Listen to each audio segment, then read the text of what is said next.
Diaspora FM.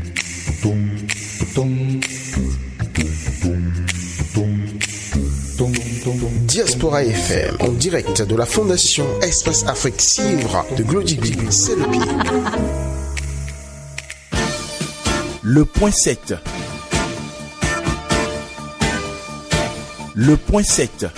Votre émission de décryptage de l'actualité nationale et internationale sur Diaspora FM 102.3.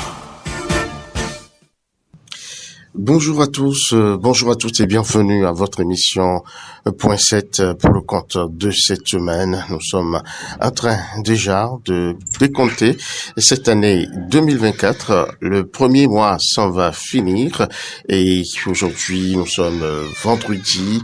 L'occasion pour nous encore une fois de nous donner à ce devoir si heureux auquel nous nous soumettons avec beaucoup de plaisir, je le disais tantôt, pour donc analyser les faits marquants de l'actualité ces dernières semaines.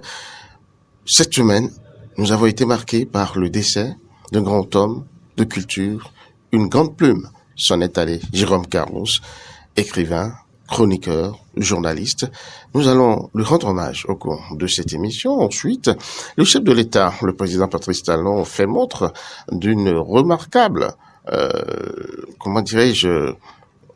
d'un remarquable activisme dans la révision du code électoral. Il a rencontré la semaine qui s'achève les députés, différents camps de députés, pour en discuter avec eux.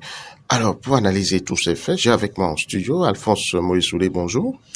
Bonjour à Opégul Baba, bonjour à tous nos auditeurs. Je profite de l'occasion pour leur présenter mes meilleurs vœux et je souhaite à tous nos compatriotes des vœux de santé, de courage et de persévérance parce que l'avenir nous réserve des surprises. Quand même, c'est la toute première fois que vous vous adressez à eux, c'est tout à fait normal. Merci pour vos vœux. Nous les retournons. Bonjour Peggy, Ludovic Daba. Je fais un coucou spécial à tous les auditeurs et auditrices de Diaspora FM et je leur souhaite également à mon tour mes meilleurs vœux et force et santé. Merci à vous aussi, Jola Diguin. Vous appelez. Vous êtes le directeur de publication du groupe Providential News. Voilà. Alors, quelle a été votre réaction ou comment avez-vous réagi à l'annonce du décès de Jérôme Carlos, le patriarche de la presse béninoise? Non, à l'instar de tous mes compatriotes, j'étais un peu estomaqué par son décès, sa mort. Et cela m'a surpris un certain nombre de concitoyens, y compris, n'est-ce pas, moi-même.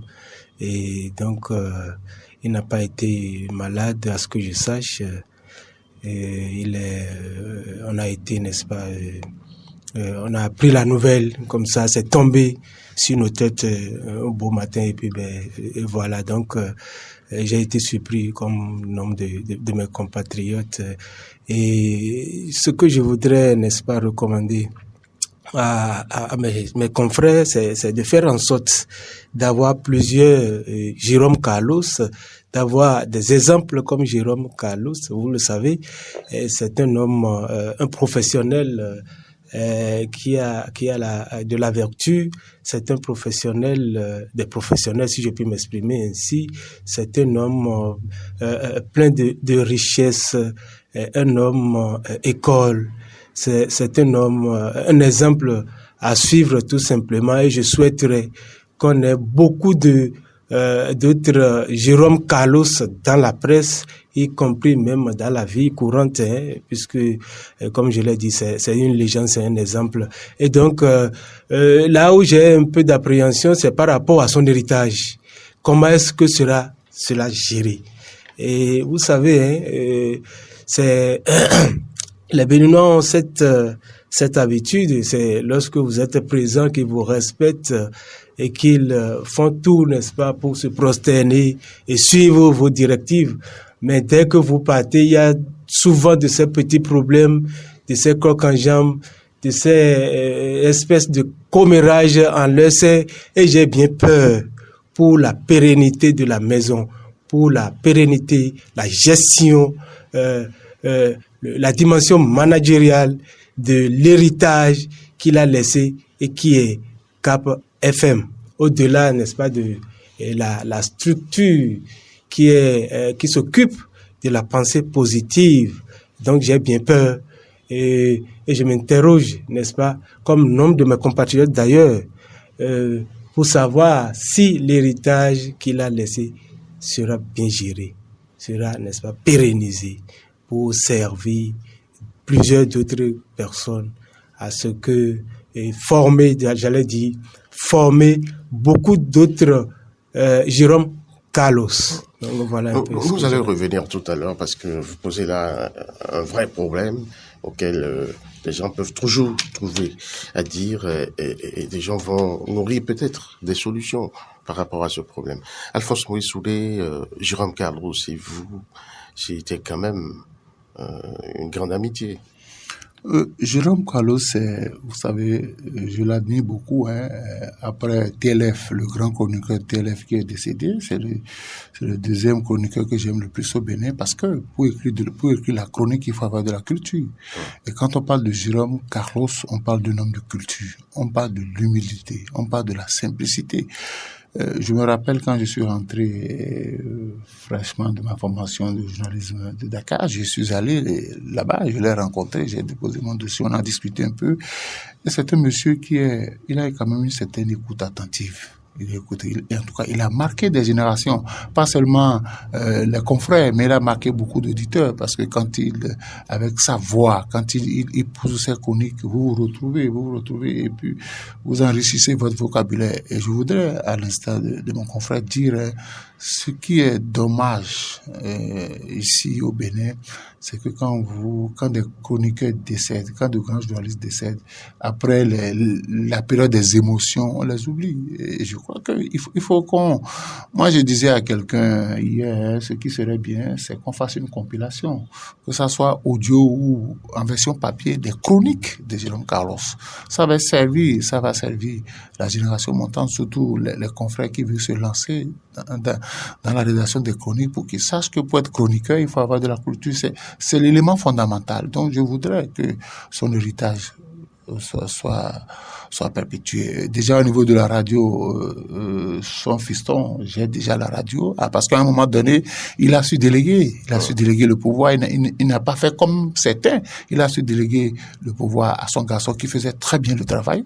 Donc je dis par rapport à ces chroniques, il faut qu'on fasse une compilation. Et je profite pour dire la même chose de TLF. TLF, il écrivait de très longues chroniques, très riches. Et je voudrais aussi qu'on lui rende cet hommage-là, parce qu'au niveau de la presse, c'est quand les gens sont vivants qu'on les célèbre. Mais autre chose, il a marqué le monde de la presse par son humilité, par son intégrité et par son honnêteté. Et je voudrais que nous qui sommes encore dans la profession, que nous puissions le prendre comme notre miroir. Parce qu'aujourd'hui, de vous à nous, vous savez de quoi nous parlons. La presse n'est plus... le mot honnêteté a disparu, pratiquement du vocabulaire. L'humilité a disparu. Donc, il faudrait que la mort de Jérôme Carlos nous inspire pour qu'on se dise, voilà quelqu'un qui est décédé. De façon unanime, on le reconnaît des talents. De façon unanime, on lui reconnaît des qualités. Et je voudrais que la génération montante fasse la même chose. Parce que un journaliste, il faut, quel que soit le corps de métier dans lequel vous évoluez, il faut marquer votre temps. 119 ans, c'est beaucoup. C'est beaucoup. Il a marqué son temps. Il a vécu. Donc, je voudrais que on ne dise pas les choses comme on est en train de le dire. Et quand on va l'inhumer, on va faire toutes les cérémonies qu'on parle de lui au passé, parce que c'est très vite arrivé au Bénin. On parle de vous très vite au passé. Donc, je voudrais qu'au niveau peut-être de la HAC, au niveau de l'UPMB, au niveau des différentes fêtières de la presse béninoise, qu'on puisse voir comment faire pour immortaliser ce grand homme-là, ce grand homme de couture. Et je demande aux jeunes aussi, pas forcément les confrères, mais les jeunes, il faut lire, il faut se cultiver. C'est ça qui fait de vous un homme de valeur. Merci Alphonse Moïse Soulé. Il faut quand même dire que tout le monde jette des fleurs à Jérôme Carlos. On n'entend que de très bonnes choses sur lui, ce qu'il mérite. Il faut le dire, mais on ne dit pas en quoi l'homme a été grand. Qu'est-ce qui vous aura marqué de Jérôme Carlos? Non, moi, j'ai été marqué par son professionnalisme. Je parle de ce que je sais. J'ai été marqué par son professionnalisme. Parce que Et on l'a reconnu grâce à une profession, le journalisme. Et dans le monde de la presse, il a marqué son temps. Il a formé des générations. Il a appris à des générations qu'on peut vivre de son métier. Sans jeter des coups d'œil à gauche et à droite, on peut vivre de son métier. Il a appris à des générations que son métier, on le prend au sérieux. Et qu'on ne vient pas dans une profession parce que les autres sont là. Il a appris aux gens que pour faire du journalisme, il faut avoir de la vocation. Il faut avoir un certain background pour faire du journalisme. Moi, c'est ce qui m'a marqué. Forcément, comme tout être humain, il doit avoir ses défauts. Et pour déceler ses défauts, il faut avoir vécu dans son environnement immédiat. Il faut avoir vécu avec lui. Avec lui, pour savoir qu'il a des défauts. On ne me dira pas qu'il n'a pas des défauts. Mais ceux qui ont travaillé avec lui sont les mieux placés pour dire ses défauts. Donc, forcément, il a ses défauts. Et quand vous voulez travailler avec quelqu'un, il faut fermer les yeux sur ses défauts et exploiter ses qualités. Vous confiez ses défauts à Dieu pour que Dieu puisse l'aider à les corriger, mais vous exploitez ses qualités. Donc, je dis, dans le monde journalistique, dans le monde de la presse béninoise, Jérôme Carlos a été une icône. Quand vous captez sa radio Cap FM, tout le monde aime suivre sa chronique. C'était une chronique un jour. Un jour. Et on suivait ça. Et quand vous ne suivez pas, on guette la rediffusion. Il y a des gens même qui enregistrent sur leur portable, qui partagent ça sur des réseaux sociaux. Si ce n'était pas intéressant, vous nous connaissez au Bénin, personne n'allait relayer ça.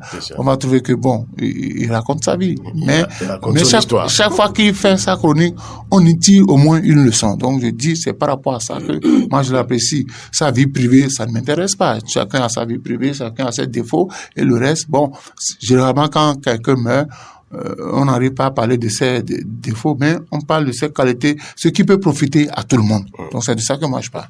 Moi je tiens à signaler quand même ce qui m'a marqué chez l'homme, ce sont ses chroniques évidemment, auxquelles j'ai eu accès, et vous allez suivre, c'est un monsieur qui fait un raisonnement étape par étape. Il ne brûle pas les étapes, il pose le principe et il commence la démonstration étape par étape. Et il fait accoucher vraiment à la manière des philosophes les idées. Moi, il faut dire que, évidemment, à travers ces chroniques, l'homme réglait des problèmes de société.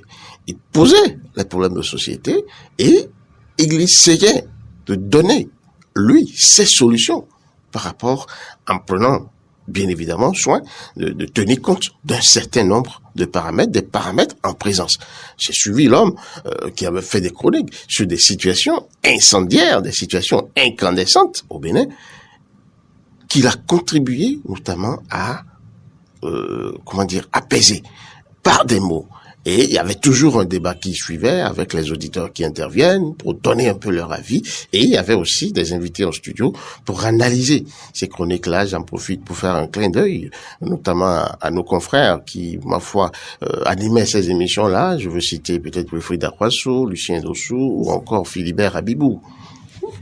Oui, je ne voudrais plus, n'est-ce pas, ressasser tout ce qui a été dit sur l'homme, mais je retiens tout simplement... Mais vous, qu'est-ce qui vous aura marqué chez l'homme? Je retiens tout simplement pour ma part que Jérôme Carlos ne fut pas un extraterrestre, tel un homme bien constitué, a des défauts, mais n'ayant pas eu, n'est-ce pas, l'opportunité de développer des relations de réciprocité avec lui, je ne lui connais pas de défauts.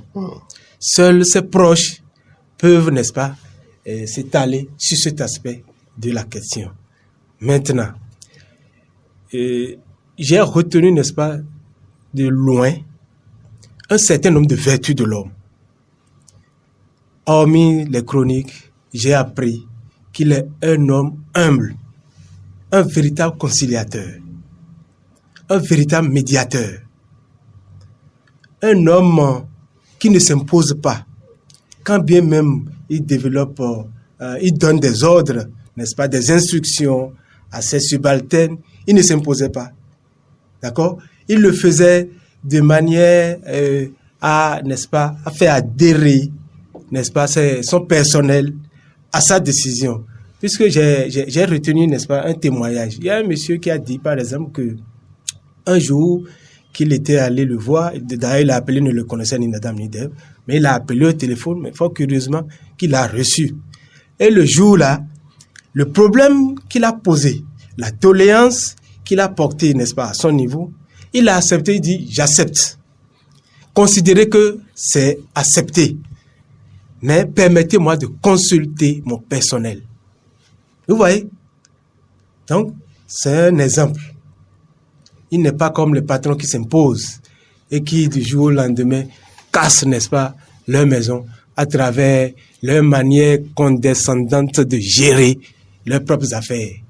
Et donc, à partir de ce moment, Jérôme Carlos m'a marqué à travers ces vertus dont je viens de révéler, n'est-ce pas, et un certain nombre de dimensions véritablement séduisantes de l'homme, et son niveau intellectuel, sa culture. Et à ce niveau, il m'a pas surpris. Étant un homme de culture, ses chroniques reflétaient effectivement son niveau intellectuel et son degré de culture. Et donc, je voudrais que nombre de confrères, puisque cela pose aujourd'hui un véritable problème, comme l'a dit tout à l'heure le doyen Soudé, cela pose un véritable problème au sein de la génération montante.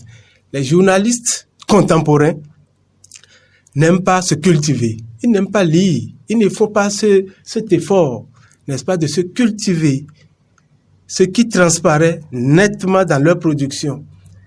Et à partir de ce moment-là, il se pose un véritable problème de niveau intellectuel. D'accord? Et donc, je voudrais exhorter les confrères à aller à l'école de Jérôme Carlos, à se cultiver, pourquoi pas, et faire naître, n'est-ce pas, plusieurs d'autres Jérôme Carlos qui puissent, n'est-ce pas, ragaillardir notre corporation, qui puissent rehausser l'image de notre corporation, qui puissent faire sortir, grandir davantage, n'est-ce pas, notre corporation. Et voilà un peu. Vous le demandiez tantôt, que faire ou qu'est-ce qui serait fait de son héritage? Et tout à l'heure, Alphonse Moïtolé, à sa prise de parole aussi, jetait un pavé dans la mare des fêtières de l'ARAC, même de l'État. Alors, est-ce qu'on ne pourrait pas penser, par exemple, à la création d'une bibliothèque Jérôme Carlos, rien qu'avec ses œuvres, ses chroniques, pourquoi pas, puisque vous appelez à ce que la jeunesse, au niveau de notre corporation, je veux parler des jeunes journalistes, puisse apprendre à s'abreuver. Ils peuvent quand même aller lire ses livres, ses chroniques, écouter les œuvres de Jérôme Carlos. Oui, comme je l'ai dit tout à l'heure, par rapport à mes appréhensions, j'ai bien peur de la gestion que sera faite de son héritage. Oui, ça c'est une proposition concrète maintenant. Est-ce qu'on peut travailler à ça?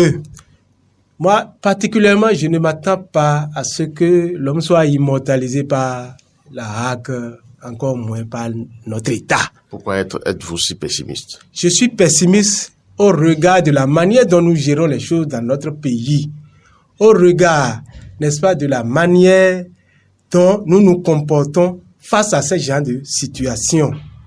Mais il n'appartient pas seulement à l'État de prendre l'initiative. Nous avons les fêtières. Alphonse Moïse-Oulé le demandait tantôt. L'UPMB ou le CNPA peut quand même prendre l'initiative. Ou l'ARAC, pourquoi pas. Quelle fêtière aujourd'hui les moyens pour faire ce que vous demandez? Pour concrétiser votre suggestion? Je ne vois pas. Hormis les hommages... À la Maison des Médias, on peut réserver un espace. Est-ce qu'on a besoin d'argent pour ça? Bon, c'est un idéal, mais pourvu que cela soit fait. Mais à mon niveau, je suis véritablement sceptique que cela soit fait en ces termes-là, parce que nous connaissons comment les choses se passent dans notre pays. Voyez-vous, donc je ne m'attends pas à grand-chose par rapport à ça, hormis les hommages, n'est-ce pas, platoniques qui lui seront rendus, et je ne m'attends pas à grand-chose. Il appartient, n'est-ce pas, à chacun des confrères, n'est-ce pas, de s'abreuver à la source de ses chroniques. Pourquoi pas les compiler, les rechercher, aller là-bas, rentrer dans les archives, les compiler, et puis en faire sa propre brevière, en faire sa propre religion, pour se cultiver, comme je l'ai dit tantôt. J'exhorte les jeunes confrères à le faire ainsi plutôt que d'attendre des cérémonies d'hommage pompantes comme on le voit et tout ça. Mais ça aurait été ailleurs que l'homme serait vénéré, même à titre posthume. Mais ici, qui le venait, hormis les témoignages et autres là, mais qui le fait? Alphonse, vous étiez pessimiste aussi? Jérôme Carlos est décédé en 2024, 12 ans après le décès de TLF. Et tout le monde a oublié TLF. Il y a des confrères, quand vous parlez de TLF, ils n'en savent que dalle. Ils connaissent pas TLF. Donc je suis d'accord que la première des choses qu'on peut faire, c'est de faire une compilation, comme je dis, d'en faire un document, un livre qu'on va vendre. C'est pas pour je ne parle pas de bénéfice, je ne parle pas de l'héritage. Et ceux qui aiment Jérôme Carlos, chacun va avoir ce document-là dans sa bibliothèque. Il faut le faire. Parce que moi, vous savez, quand j'écoute les chroniques de Jérôme Carlos, c'est la tonalité, la thématique développée et le style. Je parle de la rhétorique. On peut en faire des textes. J'ai vu, en tant qu'enseignant de français, on a plusieurs fois utilisé des textes de Jérôme Carlos pour donner des devoirs aux enfants, surtout en contraction. On en donne régulièrement parce qu'il écrit de très bons textes. Au-delà du fait d'être journaliste, il est écrivain. Il est un homme de la plume. Je voudrais qu'on le fasse parce que si on ne le fait pas, ça serait un gaspillage. Les blancs que nous aimons imiter tant ils le font. Dès que quelqu'un meurt, un grand écrivain meurt, on fait des émissions spéciales pour lui. On sort ses œuvres et on parle de ses œuvres. C'est-à-dire que sur toutes les chaînes, on sort même des documents qui parlent de lui. Donc, il faudrait qu'on le fasse. On n'a pas chaque fois dit, ok, Latus est mort, salut Latus. Je dis, il y a des gens qui peuvent prendre l'initiative. C'est vrai que les fêtiers vous poseront un problème on appelle de moyens, on n'a pas les moyens, on a de subvention non. Les gens peuvent faire une collecte de fonds. Ces enfants sont là. La radio, Cap FM a des archives. Tout au moins, les audios, on peut les compiler sur des CD ou sur des clés USB, demander à ceux qui veulent de passer au service commercial. Et dès qu'ils vont prendre l'initiative, ça va prendre. Beaucoup vont en prendre, vont offrir à des amis. Donc, c'est comme ça. Il faut que nous aussi, nous arrivons à promouvoir ce qui est de chez nous.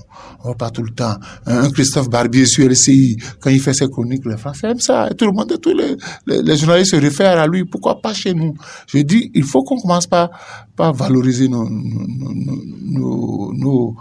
journalistes, nos hommes de lettres. Parce que moi, ce qui m'a fait mal, je suivais très bien TLF. Il a sorti des CD, mais depuis qu'il est mort, on n'en parle plus. Voilà un chroniqueur qui était aimé du président Soglo. Parce que c'est déjà qui parle. Et comme Jérôme Carlos, c'est des thématiques qui intéressent tout le monde. Ouais. Et vous sentez que ceux-là, ils maîtrisent l'actualité. Ils ne sont pas seulement journalistes, mais ils fouillent. Donc, pour marquer, on peut donner son nom à une bibliothèque. La preuve, Thomas Meyansa, aujourd'hui, la maison est là. On peut trouver quelque chose, baptiser un bâtiment, là où il y a le siège de l'ODER, machin. Il faut trouver bien une salle de réunion. Faire quelque chose. Parce que ça encourage. Ça permet aux gens de dire, si tu fais bien, tu seras immortalisé. Si tu fais mal, on va t'oublier. On va te citer un exemple. Il y a des gens qui ont bien fait, mais qui n'ont jamais été cités. Surtout dans notre corporation. On ne va pas me dire que les journalistes béninois ne sont pas bons. Ils sont bons. Mais c'est nous-mêmes d'abord. C'est nous-mêmes. On ne sait pas valoriser ce que nous avons.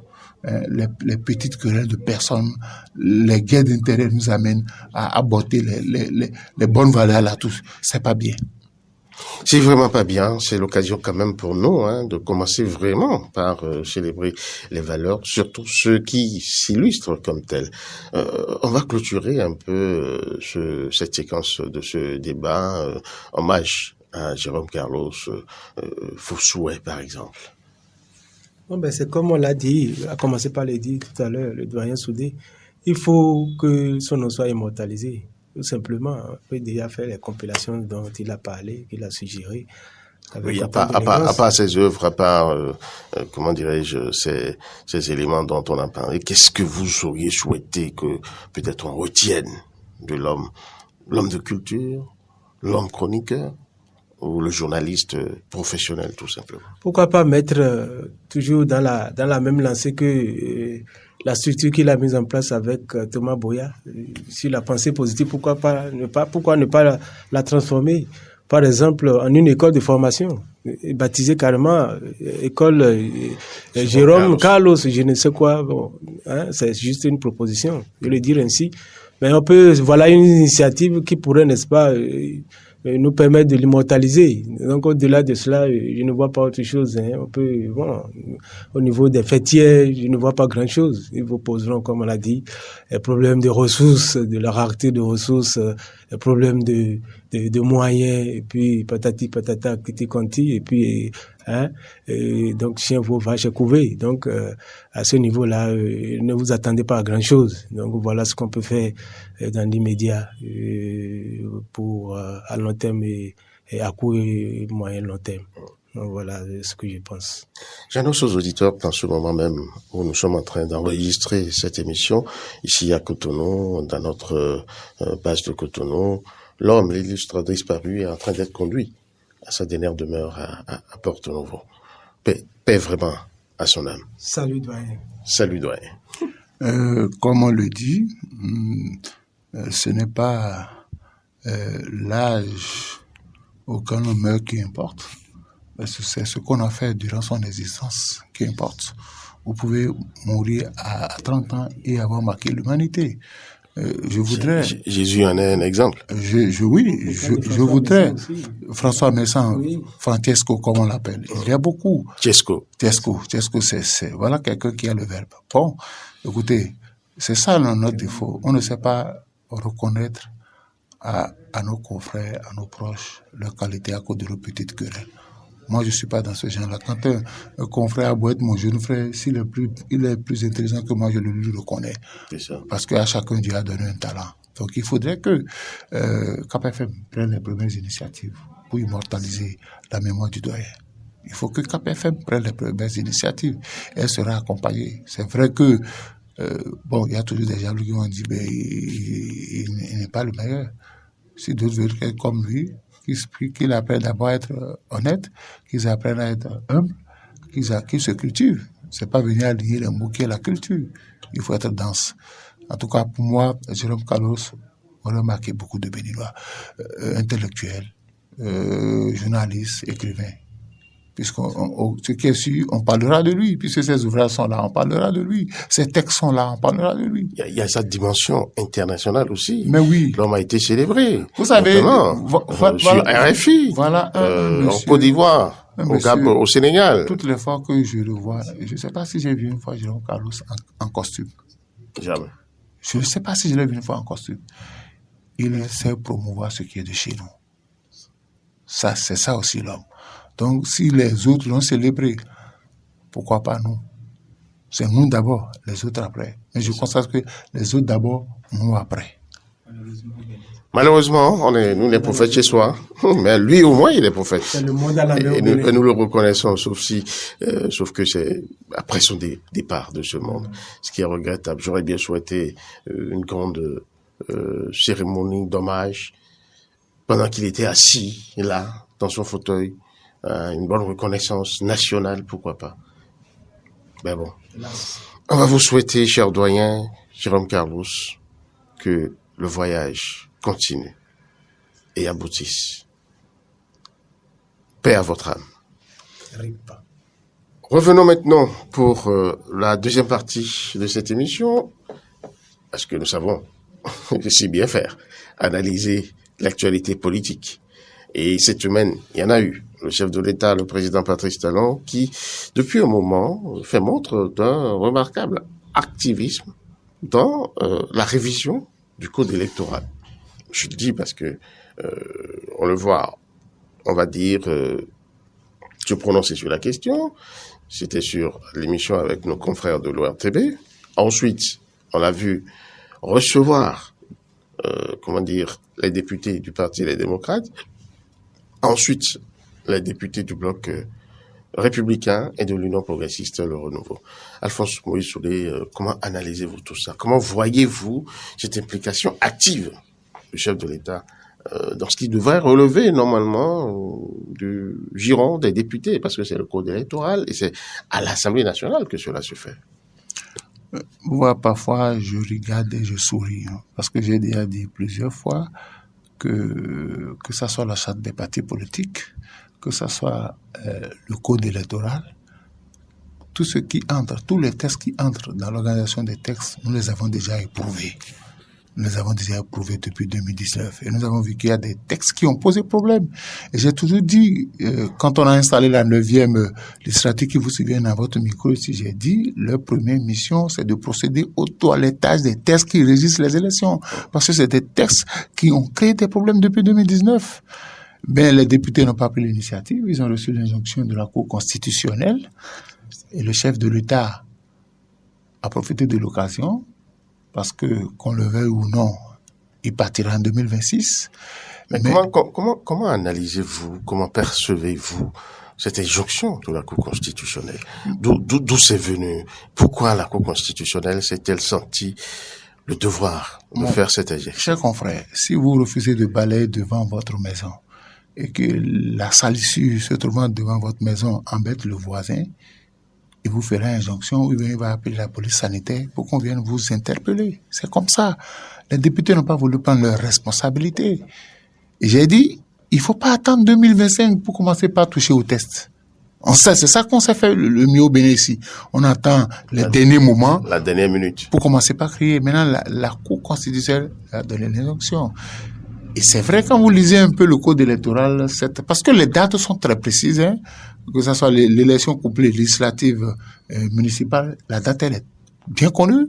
Premier tour de la présidentielle, la date est bien connue. Au cas où il y a second tour, la date aussi est bien connue.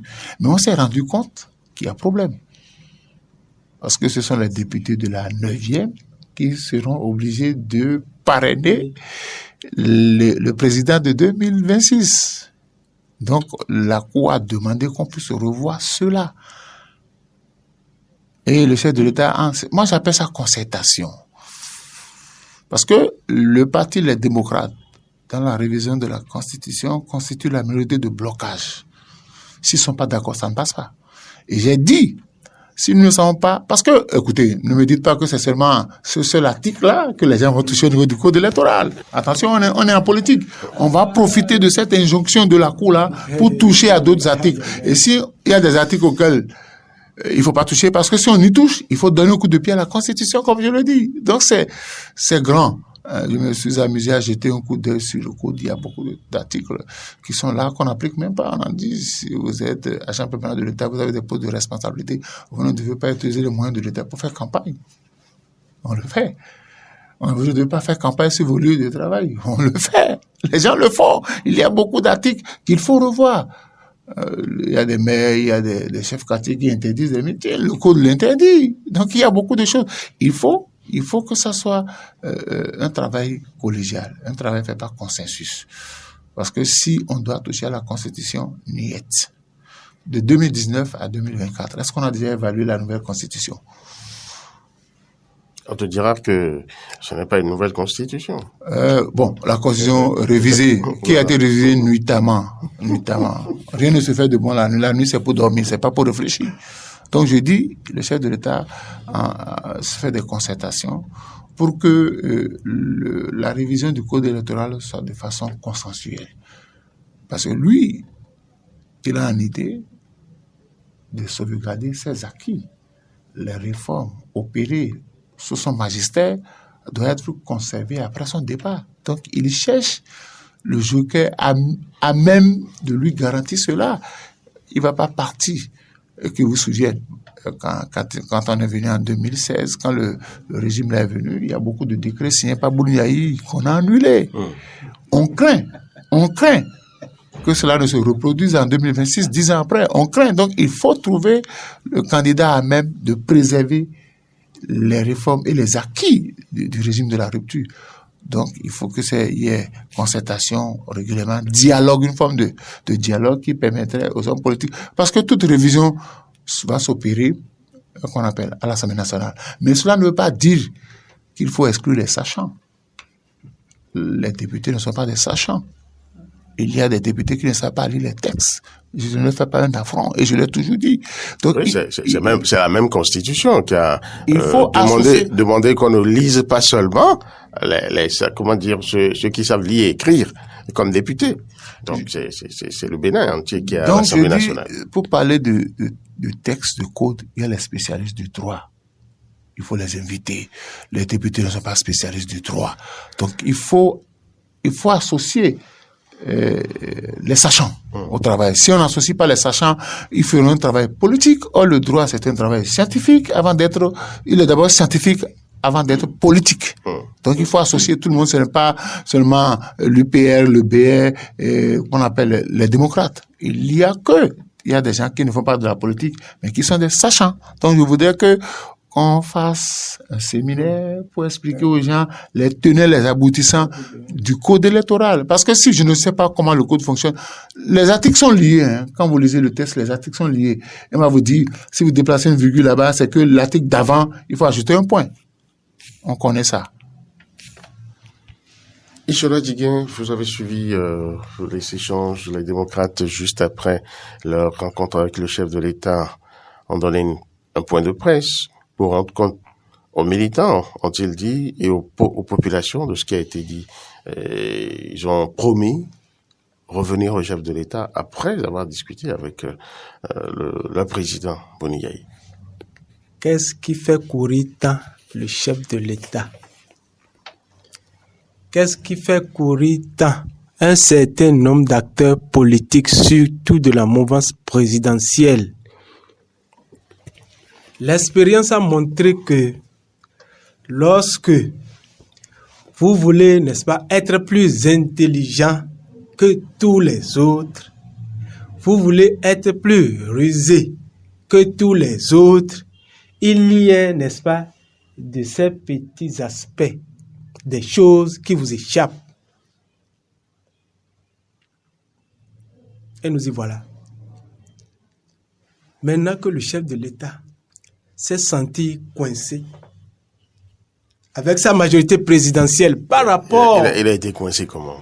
Par rapport à l'application des tests qu'ils ont eux-mêmes, j'allais dire, leurs députés plus particulièrement, fait ou voté nuitamment, voilà qu'aujourd'hui ça les rattrape, ça les coince. Et ils sont obligés, n'est-ce pas, après avoir réfléchi dans tous les sens, de retoucher au test. Mais si la Cour constitutionnelle donne des injonctions, comme on l'appelle si tant, aux députés, mais c'est une stratégie du pouvoir. Suivez mon regard. Parce que... Quelle preuve avez-vous? Parce que le prince ne voulant pas, n'est-ce pas? Quelle preuve avez-vous que c'est une stratégie parce du pouvoir? Que le prince... Au Bénin, il y a la séparation des pouvoirs. Je ne le dirai jamais assez. Il y a évidemment la séparation des pouvoirs, mais pour ne pas agir à visage découvert, le prince a nuitamment, n'est-ce pas, fait ce qu'il doit faire pour que ça passe de l'autre côté, afin que l'injonction vienne de là-bas, pour qu'on ne dise pas que c'est lui. Mais le peuple béninois n'est pas dupe. Nous suivons tous l'actualité et nous savons lire entre les lignes. Il y a des signes qui ne trompent pas. Vous le savez mieux que moi, cher Ludovic Dagba. Vous le savez mieux que moi. Et donc aujourd'hui, pourquoi ne veut pas? Pourquoi m'interpellez-vous? Moi, j'ai rien à voir dans ce débat. Mais comment? Parce que j'ai senti que toutes les fois, vous semblez jouer aux zélateurs du pouvoir, aux laquais du pouvoir, où il semblait les soutenir d'une certaine façon. Je ne suis qu'un journaliste. Et donc, voilà, merci de l'avoir précisé.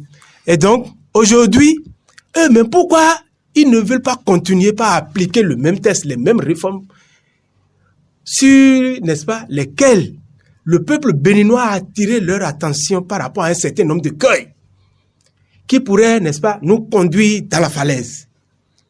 Pourquoi? Je me rappelle, d'ailleurs, comme si c'était, il y a un instant, que le problème des 10% a posé problème aussi. Même au sein de la majorité présidentielle. Ils ont cherché par toutes les combines, n'est-ce pas, pour revenir là-dessus. Et de fil en aiguille, ne voulant pas, n'est-ce pas, agir à visage découvert, ne voulant pas boire, n'est-ce pas, comme on le dit de façon triviale, la honte, ils ont dû concéder. Et on est allé aux élections. Pourquoi on ne veut pas continuer avec les mêmes tests? Ça pose quel problème? Pourquoi veut-on retoucher, n'est-ce pas, à la Constitution? Et je voudrais, n'est-ce pas, profiter de l'occasion pour dire aux démocrates, je voudrais dire aux démocrates, et plus particulièrement à Boni Yahi, que les informations qui circulent au niveau de la toile ne sont pas très bonnes. On dit, par exemple, que le Parti Les Démocrates a accepté le principe de révision de la Constitution. Si jamais, n'est-ce pas? Mais vous les avez entendus déclarer devant la presse qu'il n'y aura jamais de révision de Constitution, non? Pas de révision de la Constitution de façon opportuniste. Oui. Les FCB également l'ont martelé. Et donc, je voudrais dire au Parti Les Démocrates, attirer leur attention et surtout à leur numéro 1, Boni Yahi, de ne pas jouer au mouton, n'est-ce pas, de la stratégie Talon. Nous le savons très bien, Patrice Talon est un homme futé. Patrice Talon est un homme de la ruse. Vous parlez quand même, je ne vous laisserai pas continuer sur cette lancée. Non. Vous parlez du président de la République, oui, et je pense que avec tout le respect que je lui dois. Il faut aller quand même un cran au-dessus. Non. Vous n'allez pas réduire le président Patrice Talon à ce niveau à tout ce que, non, je vous en prie. Non, laissez de côté, chers confrères, ces mots-là. Chers confrères, oui. Je ne m'attaque pas particulièrement à un homme, au président de la République, mais vous le citez. Je parle d'une institution qui est la présidente de la République. D'accord? Comment? Vous le savez tous. Vous le savez, mieux que moi d'ailleurs, que nous sommes en face d'un pouvoir de la ruse et de la rage. Ils l'ont martelé à plusieurs reprises et ils ne l'ont jamais démenti jusqu'à présent. Qui ne sont pas un pouvoir de la ruse et de la rage. Moi, je ne les ai jamais entendus. Donc ça veut dire que nous sommes dans deux Bénins. Vous êtes votre Bénin est ailleurs, le mien également ailleurs. Non, je vais prendre l'avis de Alphonse Moïse sur la question. C'est une réalité. Est-ce que vous avez entendu le pouvoir affirmer qu'il est un pouvoir de la ruse et de la rage? Moi, je l'ai entendu. J'ai entendu ça de la bouche du professeur Joseph Diogbenou. Ah bon? Il a dit à quelle occasion? Il y a eu 2 tentatives de révision de la Constitution 2017-2018 et ça n'a pas marché. C'est là qu'il a parlé. Tous les Béninois l'ont suivi. Je crois que le jour-là, il devait être en basin blanc. Il a porté basin blanc pour le dire. Donc, je dis, non, écoutez, le Parti Les Démocrates a dit Ubi et Orbi qu'il ne s'associerait pas à une quelconque révision opportuniste de la Constitution. C'est ce qu'ils ont dit. Et à la sortie du caucus, quand le caucus est allé présenter les vœux, la députée du Parti Les Démocrates a dit qu'ils étaient allés présenter les vœux au chef de l'État, mais arrivé là-bas, on a parlé de révision de la Constitution. Moi, j'observe, parce que vous savez, les hommes politiques sont ondoyants et sont fluctuants. Le discours tenu aujourd'hui peut ne pas être le même demain. Nous ne sommes qu'en 2024. On attend de voir, on attend que les travaux, puisque le travail qui est demandé par la Cour constitutionnelle va partir de la commission des lois. Une proposition sera faite par la commission des lois. Ça va aller en plénière. On va suivre ça. Moi, je ne fais plus tellement confiance au discours des hommes politiques. On parle en fonction des intérêts de l'heure. Et puis, vous voyez, le Parti Les Démocrates a dit qu'ils vont se concerter. Donc, ils attendent leur mentor qui est Boni Yahi. On attend de voir ce que Boni Yahi avait déjà dit. Mais cette annonce tient de quelle stratégie?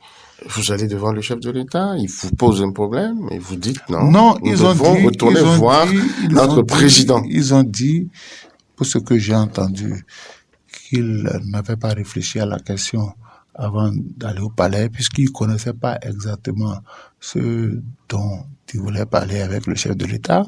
Mais on attend de voir, on attend les fruits de la réflexion avec le chef de l'État. Ce qui est sûr. Concertation. Ce qui est sûr. On est là, on suit, on observe. Au moment opportun, on dira ce qu'on pense. Aujourd'hui, j'ai souvent dit que le peuple béninois attend l'impossible du Parti Les Démocrates. Moi, j'ai toujours en souvenir le vote du budget. Il ne faut pas qu'on se trompe. Quelqu'un dit, chacun a un prix.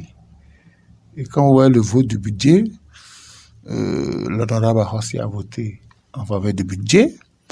3 autres députés ont été contraints de laisser des procurations, il y a problème. Je dis, attention, ne soyons pas trop triomphalistes. Nous ne sommes qu'en 2024 et les choses sérieuses n'ont pas encore commencé.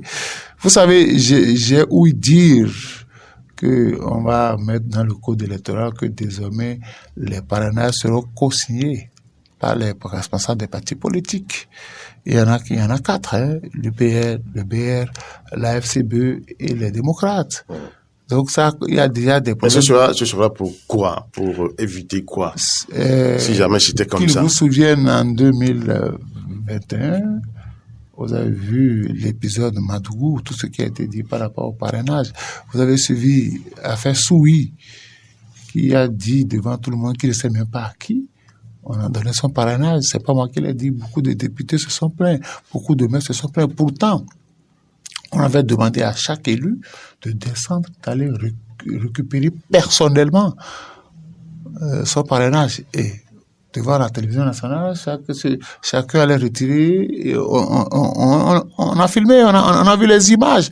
Si tant est que chacun devait aller récupérer son parrainage, ça veut dire que chacun a le droit d'en disposer comme il veut. Maintenant, on veut contrôler parce que on n'avait pas laissé les députés et les maires donner leur parrainage aux hommes politiques de leur choix. Tout a été centralisé au niveau du parti. Maintenant, on serait en train de réfléchir à ce que il y a co-signature entre le détenteur du parrainage et le président du parti. Donc ça commence par poser un problème de confiance. Tout ça là, ce n'est pas écarté, Mais Alphonse Maurice Soulé, est-ce que là, un problème de liberté du détenteur du pouvoir, du droit d'accorder le parrainage, est-ce qu'on n'est pas en train d'attenter, si jamais c'était fait, que le chef du parti politique co-signe avec vous celui à qui vous entendez donner votre parrainage? Est-ce que le député en ce moment est libre? Est-ce que le maire en ce moment est libre? Ce qui va se passer, ce n'est ni moi, ni vous, ni le confrère. Ça nous concerne tous. Qui allons étudier la loi et voter à l'Assemblée nationale? Ouais, si les députés doivent tenir compte de ce que veut le peuple. Si les premiers concernés ne trouvent pas utile qu'on leur laisse seul signer leur parrainage et qu'ils trouvent utile que ça soit co-signé avec leur responsable de parti, c'est à eux de décider. On va juger après. Vous et moi, ne participons pas à votre on n'aura plus alors de Mais l'idéal est que chacun a la liberté d'utiliser à sa guise son parrainage. Mais le problème que ça pose, c'est que chacun a-t-il sorti l'argent pour faire la campagne pour son élection? Chaque député, chaque maire, a-t-il sorti l'argent de sa propre poche pour faire la campagne? Mais on sait comment ça se passe au Bénin. C'est d'abord vous-même. Ok. Est-ce que ça s'est passé comme ça récemment? Pour les députés, ça s'est passé comme ça? C'était avant que chacun faisait sa campagne. On parlait encore de fief. On ne parlait pas encore de 10%. Donc, il y a beaucoup de réalités qui ont évolué et on verra ce que ça va donner. Moi, je dis tout dépendant des députés. C'est eux qui sont les 109, c'est eux qui vont s'asseoir et voter les textes. C'est eux qui vont modifier les textes. C'est pas nous. Nous, on est là. Nous allons émettre notre avis. S'ils nous écoutent, tant mieux. S'ils nous écoutent pas, tant pis. Mais au finish, au pied du mur, on va juger. C'est comme je l'ai dit. Laissons les tests. Appliquons les mêmes tests là. Ça ne pose aucun problème de mon point de vue. Aucun problème, puisque nous l'avons expérimenté. Après 2026, on peut, n'est-ce pas, s'asseoir et décider de revoir les choses. D'accord? Pourquoi coûte-t-on aujourd'hui dans tous les sens, dans des résolutions à l'Assemblée pour dire révision? Et mieux, on parle de coparrainage. Mais laissez les gens agir librement. Mais ils sont suffisamment matures pour gérer les problèmes, pour savoir ce qui est bon pour eux, faire le discernement nécessaire qu'il faut. Mais je me rappelle même que l'ancien président de la Cour suprême, Batoko, au cours d'une interview sur PCFM, il a dit à Matelé, laissez les gens agir librement. Monsieur le président de la République, libérez le paysage politique pour que les acteurs politiques puissent agir en toute liberté et en toute conscience.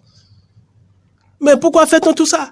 Ils font beaucoup de pagaille. On parle de coparrainage. Et si moi, on me donne des injonctions, par exemple, de parrainer un candidat que je ne veux pas.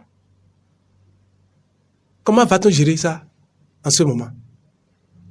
J'ai dit, bon, aujourd'hui, je décide, puisque les choses ont évolué, le contexte a également évolué, je décide de parrainer un député et un président, un candidat de l'opposition. Et arrivé au niveau du chef de parti, il dit, il n'y a jamais, ça ne se passera pas. Ainsi, comment est-ce que cela va se gérer? Et donc, il faut laisser les gens agir librement. Laissons les têtes. Comme je l'ai dit tout à l'heure, je parle aux démocrates, puisque c'est en eux que le peuple a aujourd'hui confiance. Pas aux acteurs politiques de la mouvance. Le prince court aujourd'hui dans tous les sens pour sauvegarder ses arrières. Un homme qui pourra mettre là, n'est-ce pas, un dauphin, qui pourra sauvegarder, n'est-ce pas, ses arrières, assurer ses arrières. Et donc, vous le savez mieux que moi, lorsqu'on parle du dauphinat dans le pays, dans ce pays, le Bénin, cela hérisse les populations. Ça ne marche jamais. Mais puisque le chef de l'État nous a, n'est-ce pas, accoutumés à un système, qui fait état de ce qu'il faut il faut tenir la corde, il faut contrôler tout le monde, il faut contrôler tout. On veut aujourd'hui insérer dans la Constitution, n'est-ce pas, le coparrainage. On veut imposer le coparrainage. La co-signature. La co-signature, bon, comme vous le voulez, dans tous les cas, c'est le coparrainage. Co-signature, coparrainage, c'est du même mot pareil. D'accord? Pourquoi veut-on faire tout ça? Et donc, les démocrates doivent être vigilants. C'est un piège. Mais il n'y a pas que les démocrates. En tout cas, comme je l'ai dit. Il y a l'UPR, il y a moi, je ne parle pas de l'UPR. Il y a les forces Cori pour un Bénin émergent. Je ne parle pas de forces Cori pour un Bénin émergent, et UPR, et Tatampion, et BR, tout ça. Non. Je parle de l'opposition. La vraie opposition qui est incarnée par les démocrates. C'est en eux que le peuple a aujourd'hui confiance. Et le peuple attend beaucoup d'eux. Si jamais ils jouent au mouton de la ruse, du pouvoir, eh bien, ils vont ramasser les pots cassés. Ils vont faire, n'est-ce pas, la folle enchère de leur mauvais casting, de leur, n'est-ce pas, de leur inadvertance politique, de leur mauvaise stratégie politique. Et donc, par rapport à ça, ils doivent être éveillés, ils doivent carrément botter en toute cette affaire de révision de la Constitution. Il y a plus sérieux que ça à faire au sein de la République. Il y a Madougou qui est en prison. Il y a Joël Aïvo qui est en prison. Il y a des exilés. Tout cela. Le Bénin a besoin de tout cela pour construire le pays, pour construire son développement, comme on le dit. Le Bénin a besoin de tous ses fils. Ceux-là sont des sachants qui sont en prison aujourd'hui. C'est dans quel intérêt? Il y a des élèves, des étudiants, tous ceux-là. Ils sont des acteurs politiques, on a embastillé tous ceux-là. Ils sont en prison et leur avenir en prend un coup. Et on a parlé, n'est-ce pas, de la réconciliation nationale. On ne veut pas aller dans ces considérations-là. On court pour parler de la révision de la Constitution parce que, bon, c'est vrai que je ne suis pas rentré dans leur trip. Je ne leur prépare. On parle beaucoup plus de la révision du Code électoral. Non, écoutez. De la Constitution. Non, vous le savez mieux que moi. Pourquoi liez-vous les deux? Vous le savez mieux que moi. Il y a des aspects, des dispositions dans le Code électoral qui ont des ramifications avec des dispositions au niveau de la révision de la Constitution. Et au niveau de la Constitution, j'allais dire. Il y a des dispositions du Code électoral qui ont rapport ou ont des ramifications dans la Constitution. Et donc, à partir de ce moment-là, il y a n'est-ce pas, des dispositions auxquelles on touche au sein du Code électoral, on sera obligé de faire référence, n'est-ce pas, à la Constitution. Et en ce moment-là, on parlera de la retouche constitutionnelle.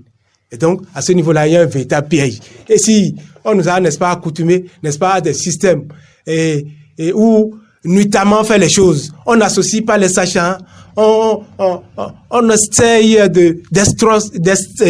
d'ostratiser, j'y parviens, d'ostraciser les vrais sachants, les intellectuels, ceux-là qui sont rodés pour les questions du genre, on les écarte et puis nuitamment on fait les choses. Si on se comporte comme ça, de cette façon, dans le cas présent, écoutez, nous allons tous nous retrouver dans la falaise. Et comme ça, c'est notre nation qui va, n'est-ce pas, en payer le lourd tribut.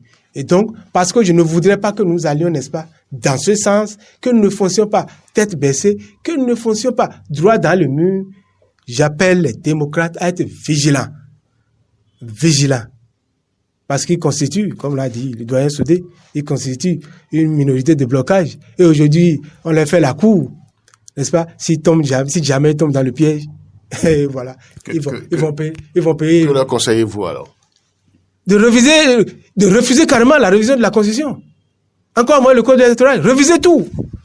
Laissons les tests. Mais comme les gens, c'est avec ça qu'on est allé aux élections législatives. Qu'est-ce que j'ai dit tant? On a parlé de quitus fiscal qui a posé problème ici. Finalement, ils ont trouvé une solution. Les 10%. Il est question eux tous ont tourné.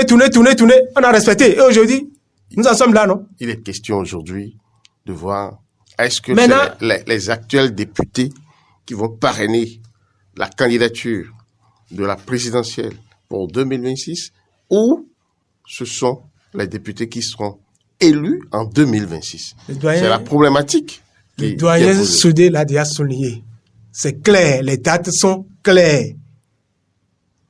Les dates sont claires.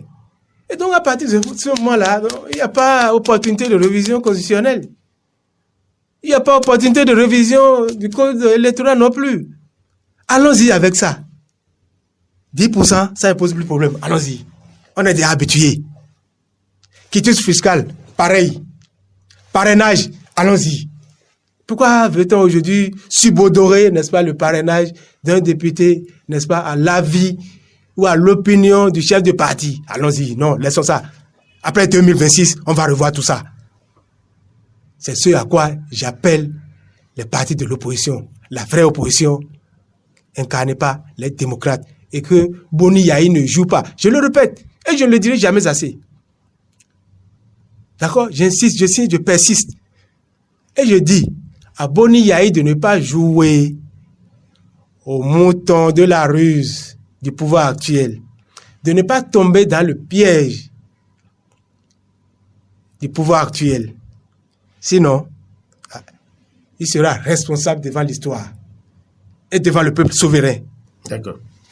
Alphonse Moïse Soudé, on apprend que les démocrates pourraient accepter l'offre, du président Patrice Talon, sous condition d'acceptation de la loi d'amnistie. Est-ce possible? C'est comme ça que ça se passe. Moi, je ne suis pas fond, mais les fonds disent à quoi m'a dit Koguma Djezandi. Oui, on a refusé. La loi sur l'amnistie intéresse tous les Béninois. Tous les Béninois. Ce n'est pas que ça intéresse seulement les partisans, les sympathisants du Parti Les Démocrates. Ça intéresse tous les Béninois. Tous autant que nous avons un parent, un ami, un copain concerné par cette loi.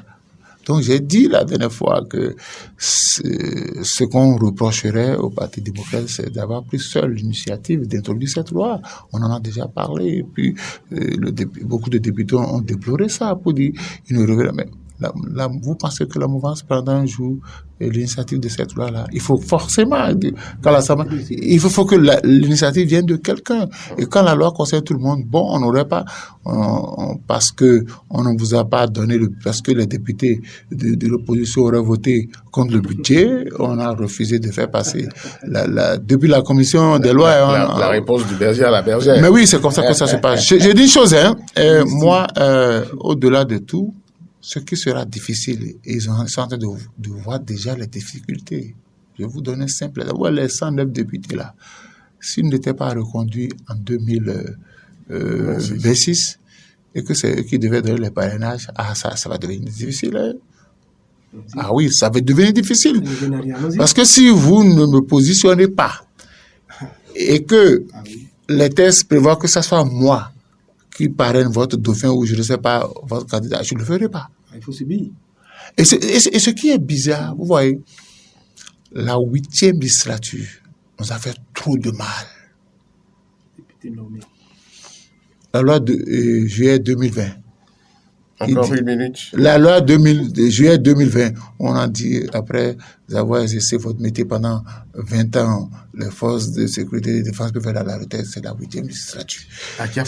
Qui a voté ça? C'est ça. C'est eux qui nous ont donné les lois les plus dangereuses. Aujourd'hui, ils se rendent compte. Et pourtant, quelqu'un est resté à la tête de la Cour constitutionnelle et a confirmé que ces lois-là sont conformes à la Constitution. Aujourd'hui, on est de haut. On n'a qu'à laisser comme ça. Ils vont pas choisir les députés, les autres seront dehors là. Ils comprendront que c'est ce qu'on appelle la réelle politique. C'est la réelle politique. C'est ça la difficulté, parce que les députés vont peut-être leur forcer la main pour qu'on les remette sur les listes électorales. Sinon, si je ne suis plus avec vous et que je n'ai pas été réélu, vous n'avez rien à m'imposer, je donne mon parrainage à qui je veux. C'est ça là. C'est ça là. C'est pourquoi le chef de l'État est en train de jouer au bon père. Parce que ils n'auront pas seulement pour aller modifier les dates, ils vont vouloir toucher à 2 articles. Et si on touche à 2 articles, ça peut avoir des ramifications dans la Constitution. C'est ça. On ne va pas me dire qu'ils vont juste s'asseoir pour revoir les dates là. Non, ils vont toucher à d'autres articles. Merci beaucoup. Merci, chers confrères. Merci d'avoir été avec nous. C'est la fin de cette émission. Malheureusement, sinon je voulais me prononcer aussi sur l'amnistie. Le temps est parti. Il s'agit d'une question nationale, il s'agit de la vie de la nation. Et là, il n'y a pas de calcul politicien à faire. C'est clair. Cela doit être voté. Merci peu importe celui qui est ici. Vous n'êtes pas député, vous êtes journaliste, analyste. Merci d'avoir été avec nous. Le point 7. Le point 7. Votre émission de décryptage de l'actualité nationale et internationale sur Diaspora FM 102.3. Diaspora FM.